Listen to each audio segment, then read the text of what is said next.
Thomas from Southern Grace, the owner, the mastermind. So we just picked a banger barrel that we've almost sold out of already. So they have great stuff. But I wanted to pick your brain a little bit, just get your story, a little bit about how you got started, like what drives you every day. Just a few questions if you got time. So. Sure. You have to be a happy warrior to be in this business. You got to love it. Okay. Especially small as we are. I mean, we got 10 people that work here, wake up every day, and you're taking your trade against the giants of the industry who are really good at what they do. Right. And that's our goal. We don't feel ourselves necessarily competing with the great heritage brands, but we're inspired by them. We want to be as good as they are. We want to. They've set the mark, and we want to be in the game and in the conversation. And that's we want to teach people, educate people that you can do it in North Carolina. Okay. That you can do it small. Yeah. And that you can do it with a very close knit group of friends who care a lot about what they do every day. Yeah. So you are in the game. So anybody that's around here knows about you, but people that aren't around here don't necessarily know about you. Right. So what would you want people to know if they just heard about Conviction? What would you want them to know? I would want them to know that we go grain to glass on property. Okay. We have a weird mash bill that's 88 corn, 12 barley. We have a weird barrel entry proof that's 105. And all of these things were on purpose. They were by design to create a profile that is not a normal mass-produced product profile, because those things are already being done well by people who've been doing them for decades, if not centuries.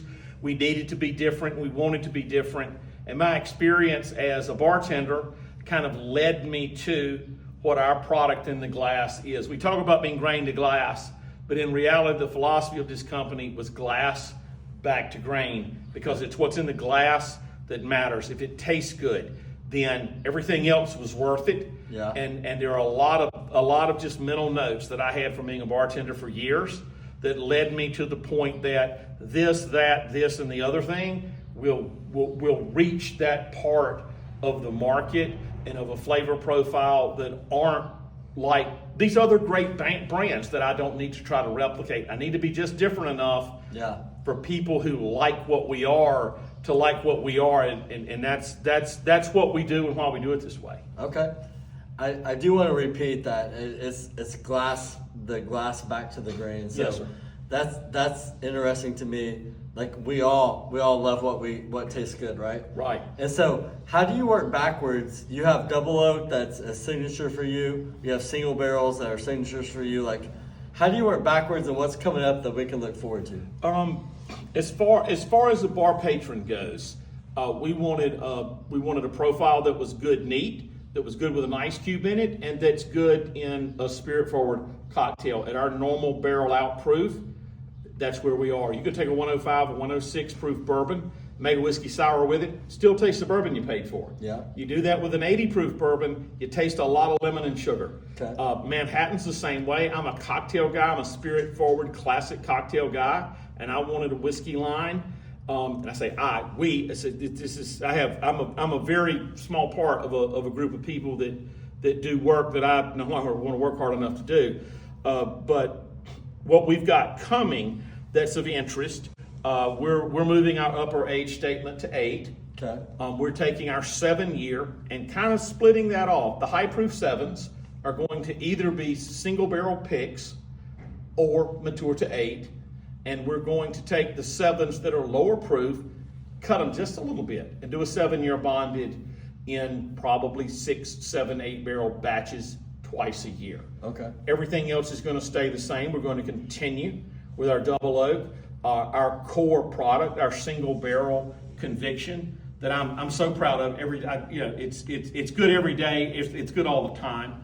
And we're continuing to dabble with cask finishing. Those are mostly just for local distribution. We do such small runs of them. Okay. But we have some barrels that used to be in Lynchburg, Tennessee. Yeah. And then they were in Jamaica. Okay. And now they're in Mount Pleasant, North Carolina. So Okay. they have been on an odyssey for nearly 20 years. And a month from now, they will be released as our Jamaican Estate rum cask finished Conviction. Okay. And and I've got a great cooperage. I've got a great cask broker. Other than your customers, your most important people and your employees, and beyond that, it's your vendors. And our corn comes from 4 miles up the road. Our barley comes out of the North Carolina foothills. And our cask broker is the guy, I hate his guts because he just drives around the world and smells barrels and bids on them. He's a terrible human being. Horrible job. He will not hire me. He's bound to need an assistant as busy as he is. Sure. But as a salve for not giving me a job in the south of France, he gives us casks that are in a condition that most small distilleries don't get. Okay. We get primo European casks. They come in, they're sticky and dewy and wet and ready, and it has helped us build a cask finish program that we can't compete by volume, but taste for taste, glass for glass, we can compete with anybody's cask finish products. And I'm really proud of that because it's personal growth for me. I always thought that cask finishes were adulterated products. I was always a straight bourbon drinker, and I said, we're going to do a cask finish, and we're going to do it right. And when somebody tastes our Amarone, they're going to taste the difference between that and our single barrel. We're going to let them know that the price we're charging them different is on the palate. Okay. And so far, our guys have gotten that right. We've gotten it right. In my opinion, you can taste them and judge for yourself. But I'm excited about the rum cask finish. There's 3 barrels of it. There'll probably be 550 bottles of it. Okay. So there won't be much of it. We're going to enjoy it for a very short period of time. Yeah. And if our customers enjoy it, we'll re-up on the casks and get some more in here. So we have viewers all over the world. So how can people get your product? We're on Barrel Station. Okay. Or our DTC direct customer, and if they go to our website, which is www.whiskeyprison.com or www.southerngracedistilleries.com, above the fold, as they used to say, right at the top of the website, you can click directly to our page on Barrel Station. You don't have to poke around and hunt stuff. Okay. And I think anywhere in the world you are, they can figure out how to get you stuff. And if there's anybody out there that's in and around Sevilla, Spain, I want you to know that your Vino de Naranja casks that we have are pristine and glorious, and thank you, and we love them, and keep making that great wine so we can keep getting those great casks. Okay. So I would be remiss. We're at Whiskey Prison, as you pointed out. We've had a great day, great day.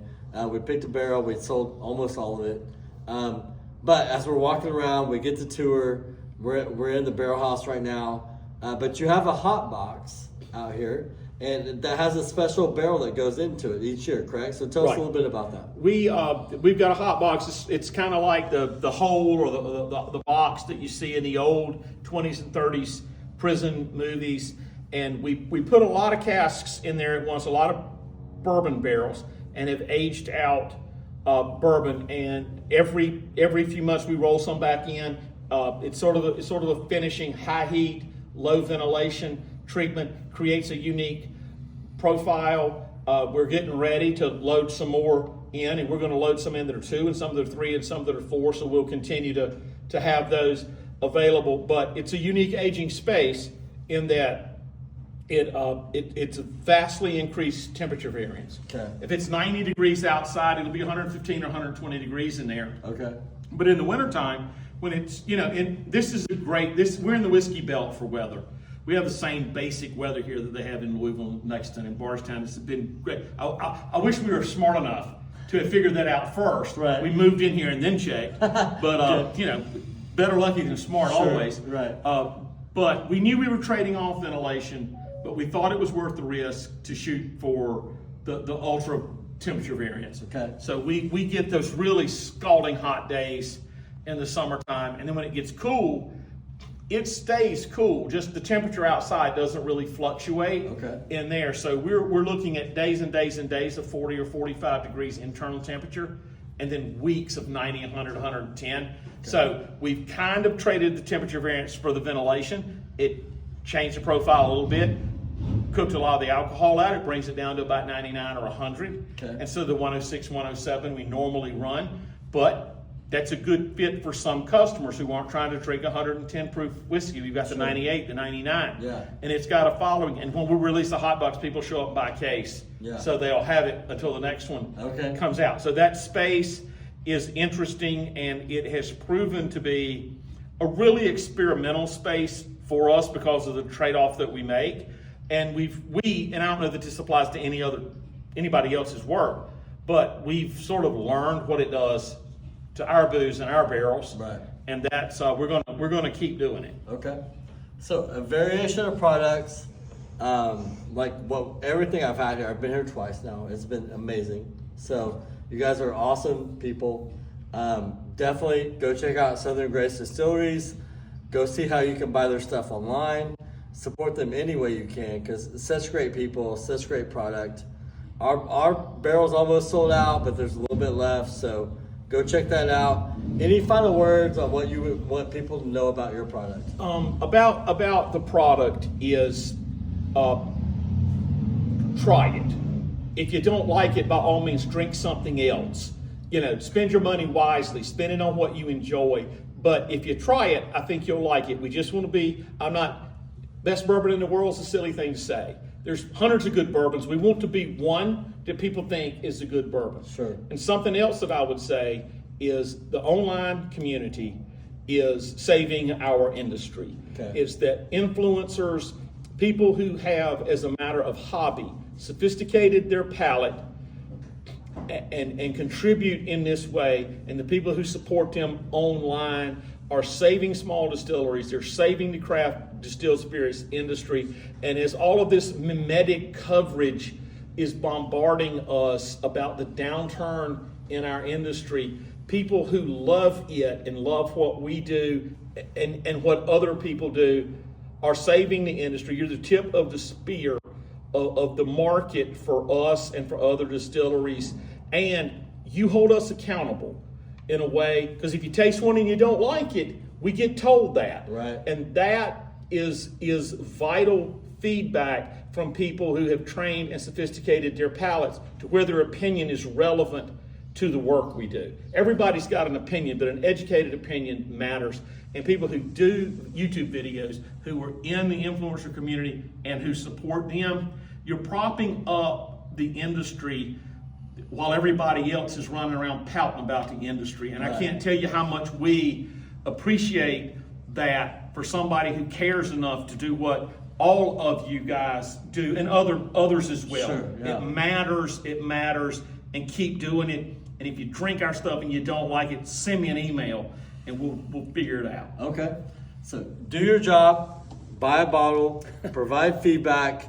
Thomas is open. It's been great. It's been a great day. So we appreciate you very much. Thank you so much. Thank you so much. It's been a great day. It's been awesome. Go support Southern Grace Distilleries, and we'll see you guys soon. Cheers.